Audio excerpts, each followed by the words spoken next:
ഛത്തീസ്ഗഡിൽ സിസ്റ്റർമാർ അറസ്റ്റിലായ സംഭവം മനുഷ്യക്കടത്തിലാണ് അറസ്റ്റിലായതെന്നാണ് മനസ്സിലാക്കുന്നത്. അപ്പോൾ അവർക്ക് പിന്നിൽ ഒരു മാഫിയ തന്നെ പ്രവർത്തിക്കുന്നുണ്ടോ എന്നുള്ള ഒരു സംശയം പൊതുസമൂഹത്തിൽ ഉയർന്നു വന്നിട്ടുണ്ട്. അങ്ങനെ എന്തെങ്കിലും ഉണ്ടോ? അതായത് അങ്ങനെ സംശയിക്കേണ്ടിയിരിക്കുന്നു എന്നുള്ളതാണ്. അത് ഈ മതം മാറ്റ മാഫിയ ഛത്തീസ്ഗഡിൽ പ്രവർത്തിക്കുന്നുണ്ട് എന്നുള്ളതിനെ പറ്റിയിട്ടുള്ള വിശദമായ കാര്യങ്ങൾ, വിവരങ്ങളൊക്കെ പുറത്തേക്ക് വരുന്നുണ്ട്. ആരോഗ്യ വിദ്യാഭ്യാസ കാര്യങ്ങളിലൊക്കെ ഇടപെടാനായിട്ട് അവിടെ കുറെ NGOകളുണ്ട്. ഈ ബസ്തർ പോലെയുള്ള മേഖലകളിൽ ശരിക്കും ഈ പറയുന്ന കന്യാസ്ത്രീകളല്ല ഇവിടെ ഇരയാവുന്നത് അവിടുത്തെ സാധുക്കളായിട്ടുള്ള വനവാസികളാണ്, ആദിവാസികൾ. ഇവർ പോയിട്ട് ഈ പറയുന്ന മിഷണറികൾ അവിടെ ചെന്നിട്ട് ഇവരെ മതം മാറ്റുകയാണ് ചെയ്യുന്നത്. അവരവരുടെ ഗോത്രാചാര പ്രകാരം വിശ്വസിച്ചിരുന്ന സംസ്കാരത്തെയും അവരുടെ സങ്കല്പങ്ങളെയും എല്ലാം അട്ടിമറിച്ച് അവരെ നിർബന്ധപൂർണമായിട്ട് ഒരു മതം അടിച്ചേൽപ്പിക്കുന്ന രീതിയാണ് ഇപ്പോൾ നടന്നുകൊണ്ടിരിക്കുന്നത് എന്നുള്ളതാണ് ഇതിൽ പ്രധാനപ്പെട്ട കാര്യം. കഴിഞ്ഞ മാർച്ചിൽ അവരുടെ ഈ പറയുന്ന നിയമസഭയിൽ ഛത്തീസ്ഗഡിൽ അജയ് ചന്ദ്രാകർ എന്ന് പറയുന്ന MLA അവിടെ ഈ പറയുന്ന NGOകളുടെ കണക്കുകളൊക്കെ അവതരിപ്പിച്ചായിരുന്നു. അപ്പോൾ അവർ ആവശ്യപ്പെടുകയും ഒരു സബ്മിഷനിലൂടെ ആവശ്യപ്പെടുകയും ചെയ്തു, ഇവിടെ ഈ പറയുന്ന മതപരിവർത്തന നിരോധന നിയമം നടപ്പിലാക്കണം, അത് ശക്തമാക്കണമെന്ന് പറഞ്ഞിട്ട്. ഇപ്പോൾ അവിടെ റിലീജിയസ് ഫ്രീഡം ആക്ട് എന്ന് പറയുക 1968 കോൺഗ്രസ് സർക്കാരിൻ്റെ കാലത്ത് കൊണ്ടുവന്ന ഒരു റിലീജിയസ് ഫ്രീഡം ആക്ട് ആണ് നിലവിലുള്ളത് എന്നുള്ളതാണ്. അപ്പോൾ അജയ് ചന്ദ്രാകർ കൊണ്ടുവന്ന പറഞ്ഞ കാര്യങ്ങൾ എന്ന് പറഞ്ഞു കഴിഞ്ഞാൽ അവിടെ പ്രവർത്തിക്കുന്ന NGOകളുടെ കണക്കുകളൊക്കെ നിരത്തുന്നുണ്ട്. 25 NGO പ്രവർത്തിക്കുന്നതിൽ ഏതാണ്ട് 20 ക്രിസ്ത്യൻ മിഷണറീസാണ് പല മേഖലകളിലും. പിന്നെ മറ്റൊരു മേഖലയിൽ പ്രവർത്തിക്കുന്ന 19 NGOകളിൽ 15 എണ്ണവും ക്രിസ്ത്യൻ മിഷണറിമാർ നിയന്ത്രിക്കുന്ന ഈ NGOകളുടെ ഫണ്ടുകൾ, ഇതിൻ്റെ കാര്യങ്ങൾ, ഇതിനെ നിയന്ത്രിക്കാനൊക്കെ ആയിട്ടുള്ള സംവിധാനങ്ങളില്ല. മുമ്പ് കോൺഗ്രസ് സർക്കാരിൻ്റെ കാലത്ത് തന്നെ ഈ ക്രിസ്ത്യൻ മിഷണറിമാരുടെ ആക്ടിവിറ്റി നിയന്ത്രിക്കാനും പരിശോധിക്കാനും അതിൻ്റെ കാര്യങ്ങൾ എന്തൊക്കെയാണെന്ന് കണ്ടെത്താനുമായിട്ട് കമ്മിറ്റിയൊക്കെ രൂപീകരിച്ചിട്ടൊക്കെ ഉണ്ടായിരുന്നു. അതിന് വേണ്ടിയിട്ട് നിയമമൊക്കെ കൊണ്ടുവന്നിരുന്നു. കാരണം അന്നേ ഇവർ സംശയ നിഴലിലാണ് ഈ ക്രിസ്ത്യൻ മിഷണറിമാരും പാതിരിമാരും ഒക്കെ ചെന്നിട്ട്, പാതിരിമാരും ഈ സിസ്റ്റർമാരും ഒക്കെ ചെന്നിട്ട് ചെയ്യുന്നത് എന്നുള്ളതാണ് ഇതിനകത്ത് ഏറ്റവും വലിയ പ്രശ്നം.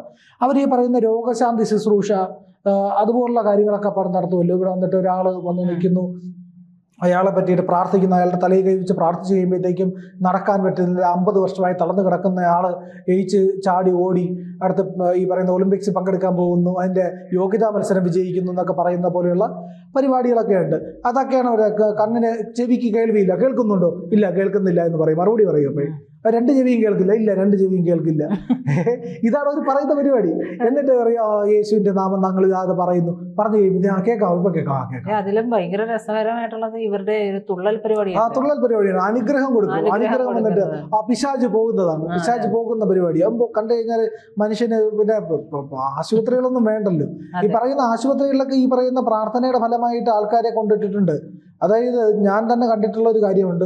ഒരു മെഡിക്കൽ കോളേജിലാണ് ഒരു യുവാവിന് 3 ദിവസവും കണ്ടായി നട്ടൽ, ഏതാണ്ട് 10-12 വർഷവും നട്ടലിന് ആക്സിഡന്റ് ആയിട്ട് ബൈക്കിൽ നിന്ന് വീണതാണ്, നട്ടൽ പൊട്ടി. ഇവർ ഏതാണ്ട് 2-3 ദിവസമായിട്ട് പ്രാർത്ഥിച്ചുകൊണ്ടിരുന്നു.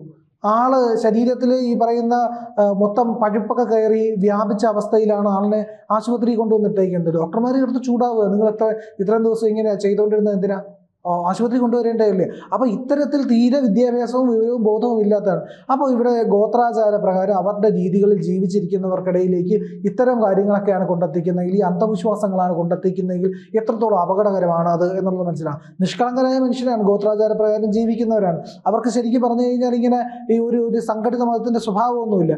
ഈ പറയുന്ന കുട്ടികളെ കൊണ്ടുവന്നല്ലോ, ഇവിടെ കൊണ്ടുവരാനായിട്ട് കടത്തിക്കൊണ്ടുവരാനായിട്ട് ശ്രമിച്ചല്ലോ ആഗ്രയിലേക്ക്.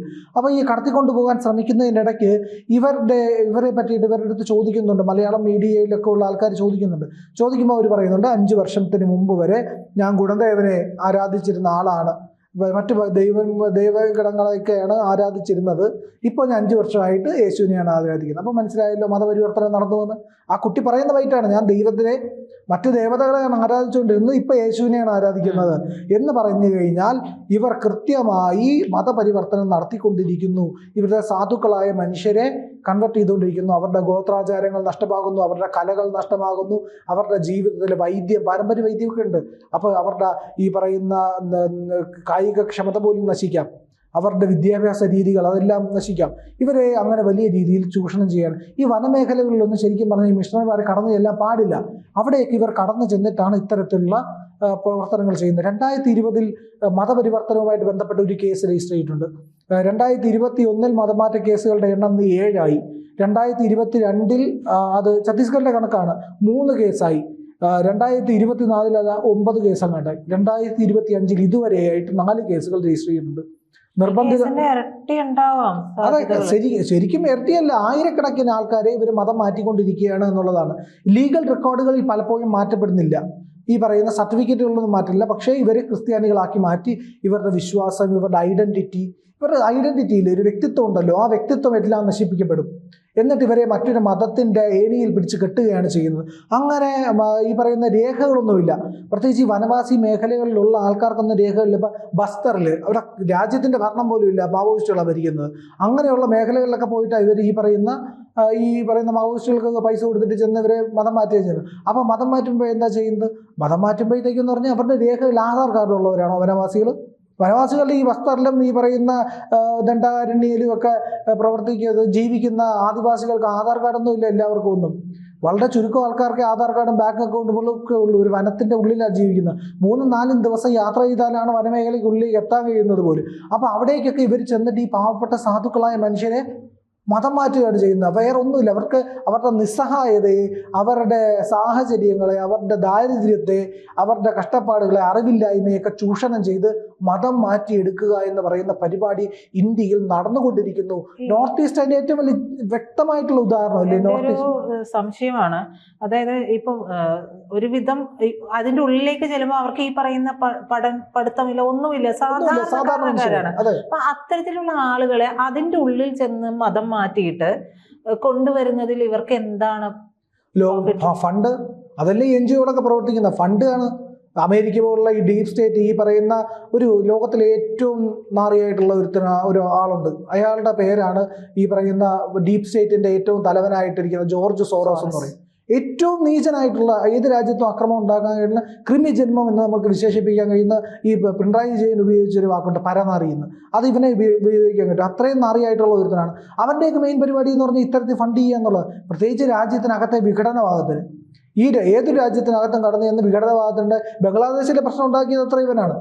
അപ്പോൾ ഇത്തരത്തിലുള്ള ആൾക്കാരാണ്, ഇത്തരത്തിൽ ജോർജ് സോറോസിനെ പോലുള്ള ആൾക്കാരാണ് ഈ പറയുന്ന ഇവിടെ ഫണ്ടിങ് അത്രയും നടത്തുന്നത്. അതുപോലുള്ള സംഘടനകളൊക്കെ ഫണ്ട് ചെയ്യുന്നതൊക്കെ പിന്നെ ഇവിടെ കൊണ്ടുവന്ന് ചെലവഴിക്കണ്ടേ? അത് ഈ NGO-കൾ പലതും ഏറ്റെടുക്കുന്നുണ്ട്. അപ്പോൾ ഈ NGO-കളെ നിരീക്ഷിക്കാനായിട്ട് കോൺഗ്രസ് സർക്കാരിൻ്റെ കാലത്ത് തന്നെ അവർ ശ്രമങ്ങൾ തുടങ്ങിയിട്ടുണ്ടായിരുന്നു. അപ്പോൾ അവർക്ക് അറിയാം ഈ പറയുന്നവർ അപകടകാരികളാണ് എന്നുള്ളത്. എന്തായാലും നമ്മുടെ ആർട്ടിക്കിൾ 25 പറ്റിയിട്ട് സുപ്രീം കോടതിയുടെ തന്നെ ഒരു ഡയലോഗുണ്ട് കൃത്യമായിട്ട്. മതം മാറ്റത്തിനുള്ള സ്വാതന്ത്ര്യം നൽകുന്നത് ആർട്ടിക്കിൾ 25 എന്ന് പറയുന്നത് മതം മാറ്റാനുള്ളതിനുള്ള അധികാരമല്ല നൽകുന്നതെന്ന് കൃത്യമായിട്ട് പറഞ്ഞിട്ടുണ്ട്.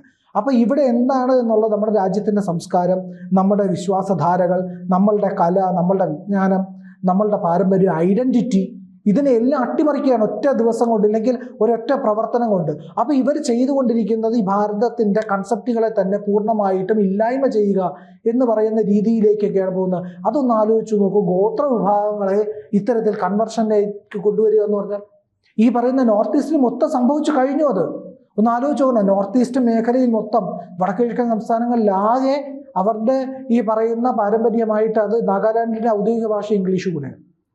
മനസ്സിലായില്ലേ? എങ്ങനെയാണ് ഈ പറയുന്ന കൺവെർഷൻ എന്ന് പറയുന്ന മതപരിവർത്തന മാഫിയകൾ പ്രവർത്തിക്കുന്ന അതിൻ്റെ ഭീകരത? ഈ പറയുന്ന ഇവര് പലരും പറയും, TP സെൻകുമാർ പറഞ്ഞു, നിങ്ങൾ എന്തുകൊണ്ടാണ് ഈ മുസ്ലിം മേഖലകളിലേക്ക് കടന്നു ചെല്ലാത്തത്? മുസ്ലിം മേഖലകളിൽ കടന്നു ചെന്നിട്ട് അവിടെ ചെന്ന് കൺവെർഷൻ എന്ന് ശ്രമിക്കും. വിവരം അറിയും. അതെ, പൊട്ടിത്തെറിച്ച് കഴിഞ്ഞാൽ എന്താ അവസ്ഥ? ഈ മിഷണറിമാരെന്ന് ഇവര് ഗ്രഹാം സ്റ്റെയിൻസോ അങ്ങനെ എന്തോ ഒരു പാദ്രിയും ഇവരെയൊക്കെ പേരൊക്കെ പറയും ഇടയ്ക്കിടയ്ക്ക്. അപ്പൊ ഈ പറയുന്ന പേര് പറയുന്നവരൊന്നും മുസ്ലിം മേഖലകളിൽ കടന്നു ചെല്ലൂല. ഈ പറയുന്ന മൊത്തം ആൾക്കാർ, ഈ സഭകളെ NGO അടക്കം നിന്ന് കത്തും മുസ്ലിം മേഖലകളിൽ. ആസാമിലോട്ട് നിന്ന് നോക്കി, ആസാമിലോ ഈ പറയുന്ന പശ്ചിമ ബംഗാളിന്റെ മേഖലകളിലോ എന്തിനേറെ നമ്മൾ മലപ്പുറത്ത് പോയെന്ന് നടന്നു നോക്കട്ടെ. മലപ്പുറത്ത് അവിടെ കാലുകുത്താൻ പറ്റില്ല. എന്താ മുസ്ലിം അധകൃതരായിട്ടുള്ള മുസ്ലിങ്ങളുണ്ട് സച്ചാർ കമ്മിറ്റി റിപ്പോർട്ട് പ്രകാരം. അവരെയൊക്കെ ഒന്ന് ഉദ്ധരിക്കാനായിട്ട്, അവരെയൊക്കെ നവീകരിച്ച് യേശുവിന്റെ പാതയിലേക്ക് കൊണ്ടുവരാനായിട്ട് ശ്രമിച്ചു നോക്കി. വിവരമറിയും. അതാണ് സംഭവിക്കുന്നത്. അപ്പോൾ ഇവിടെ ഈ പറയുന്ന സാധുക്കളായിട്ടുള്ള വനവാസികളാണ് ഇവരുടെ ഇരകളാക്കപ്പെടുന്നത്. അവരാണ് ഇരകൾ. വനവാസികൾ, ആദിവാസികൾ, ഗോത്ര സമൂഹങ്ങളാണ് ഇരകൾ ആകുന്നത്. അവരാണ് ഇരകൾ, അല്ലാതെ ഈ കന്യാസ്ത്രീമാരല്ല. ഇവരവിടെ ഈ മനുഷ്യക്കടത്തിന് എന്തിനു പോയി, ഇല്ലെങ്കിൽ ഈ പറയുന്ന മതമാറ്റത്തിന് എന്തിനു പോയി എന്നുള്ളൊരു ചോദ്യം ഉയരുന്നുണ്ട്. മറ്റൊരു പ്രസക്തമായ കാര്യം, മനോരമയിൽ വന്ന ഒരു വാർത്ത ഒരാൾ ഷെയർ ചെയ്തിരുന്നു. ഈ അടുത്ത കാലത്തുണ്ടായ സംഭവമാണ്. കേരളത്തിലേക്ക് 18 പെൺകുട്ടികളെ കടത്തിക്കൊണ്ടുവന്നു. അതിൽ 11 പേർ പ്രായപൂർത്തിയാകാത്തവരാണ്. വ്യാജരേഖകൾ ഉണ്ടായിരുന്നതിനാൽ RPF പിടിച്ച് തിരിച്ചയച്ചു. നടന്ന സംഭവമാണ്. മനോരമ വാർത്ത കൊടുത്തിട്ടുണ്ട്. മനോരമയുടെ വാർത്തകൾക്കകത്ത് തന്നെ പറയുന്നുണ്ട്, ചില മഠങ്ങളിലേക്ക് കൊണ്ടുവന്ന ഗോത്ര വിഭാഗത്തിലുള്ള പെൺകുട്ടികളാണ്. അപ്പോൾ അപകടത്തിന്റെ തോത് ചെറുതല്ല, വലിയ ഭീകരതയാണ് നടന്നുകൊണ്ടിരിക്കുന്നത്. ആ ഭീകരതയ്ക്ക് കടിഞ്ഞാണിട്ടില്ലെങ്കിൽ വൻ വിനാശം, വൻ ദുരന്തം വരാനിരിക്കുന്നു.